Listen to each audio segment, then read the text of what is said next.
네, 저는 오스트리아 린츠에 있는 주립 극장에서 합창단원을 하고 있고요. 다음 시즌인 2023, 24 시즌에 비엔나 국립극장에서 일을 하게 된 테너 이진은이라고 합니다.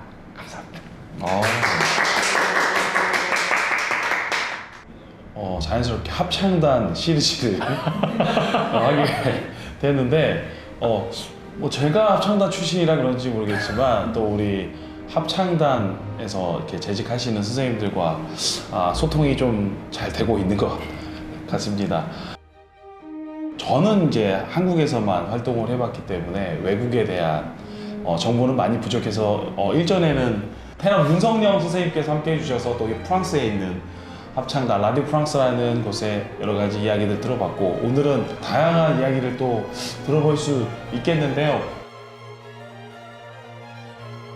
저는 2014년 9월에 처음 유학을 나가게 됐어요. 그래서 그 전에 제 와이프가 한 10년 가까이 비엔나에서 유학을 했었고요.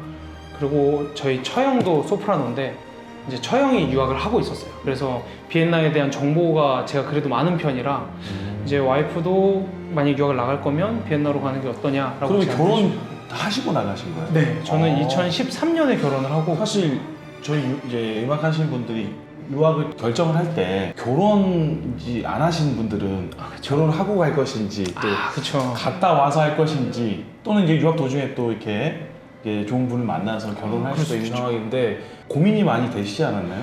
저는 원래 음악을 그만둘 생각이었어요. 그때만 해도. 그러니까 2013년에 결혼을 하고 한 1년 동안 여러 일들을 이제 도전을 해봤어요. 뭐 행사 같은 것도 잡아보려고 이제 이력서도 막 뿌려보고, 서울에 있는 진짜 큰 호텔들은 다 뿌렸던 것 같아요. 이력서를 들고 이제 웨딩싱어 혹시 펑크가 나면 제가 언제든 할 수 있다 이러면서 그런 것도 많이 했고, 콩쿨도 많이 나갔었고요. 근데 그때는 이제 실력이 너무 부족해서 안 됐었어요. 콩쿨도 잘 안 되고 막 이렇게 안 되니까 근본적인 질문이 들더라고요. 이게 내가 가는 게 맞는 건가? 이 노래를 하는 게.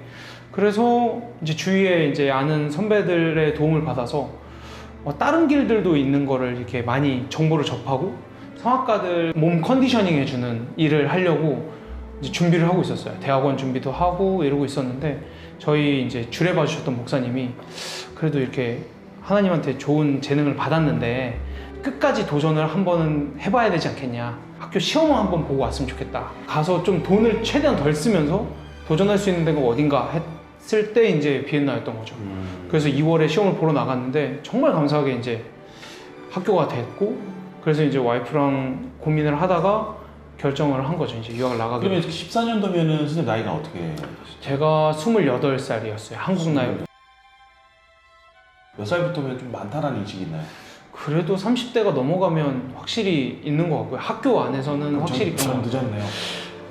조금 소리로 분명히, 근데 아마 박수를 칠 거예요. 그 선생님들이 기립박수를 치면서 너는 왜 극장으로 가지 않고 여기로 왔니? 극장으로 가렴 이러고 얘기를 하지 않을까. 서른이 넘으면 좀 많다라는 인식을 합니다. 아무래도 이제 조금 힘들 수 있어요. 독일도 그렇고 오스트리아도 그렇고 이제 선생님들의 이제 마인드가, 왜냐면 학교를 졸업하면 32이 되는 거잖아요.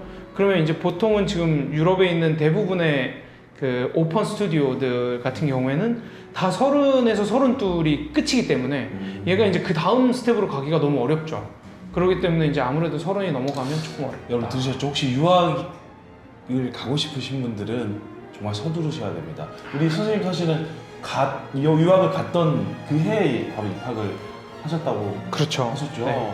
이게 사실은 굉장히 어려운 일로 저는 알고 있습니다. 독일어권이잖아요. 그래서 그렇죠. 언어에 대한 굉장한 수준이 있어야만 갈 수 있다고 들었는데, 선생님 그러면 가시기 전에도 이렇게 공부를 준비를 먼저 하고 가시는 거죠? 네. 제가 입시를 할 때에도 이제 B1 정도의 중급 정도의 독일어를 구사할 수 있는 능력이 있어야 된다고 했었고, 그래서 저는 이제 그 준비를 하기 위해서 어학원을 한 1년 정도 다녔었죠, 여기서.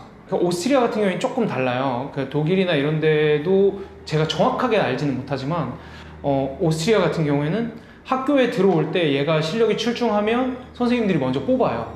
그 다음에 이제 너가 이 언어를 이 자격증까지 따면 그 다음에는 너가 수업을 들을 수 있게 해줄게 라고 해주기 때문에 1년 정도 유예 기간을 주거든요. 학교를 다니면서. 네네.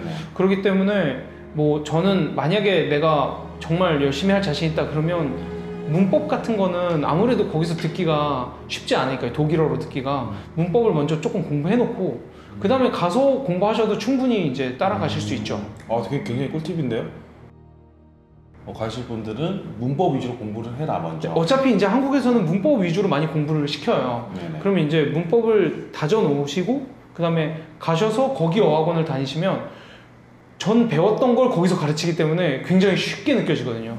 그럼 자신감도 좀 붙고 그럼 아무래도 좀 더 그게 유리하시죠. 다음 이제 공부하시기가 훨씬 더 좋죠. 보통 이제 유학을 나가면 저희는 이제 석사 과정을 하는 거죠. 보통 그건 4학기 정도 해요. 그러니까 즉 2년 정도 이제 공부를 하고 이제 보통 이제 연장을 해놓거든요. 왜냐면 오디션도 봐야 되고 콩쿠르도 나가야 되는데 학교를 졸업해버리면 이제 비자를 더 이상 못 받기 때문에 네네. 이제 연장을 보통 이제 1, 2년 정도를 더 해요. 그러면서 이제 직업도 구하고 구해지면 이제 비자를 바꿀 수 있기 때문에 그때서부터는 이제 조금 더 여유가 생기는 거죠. 학교를 빨리 졸업을 하고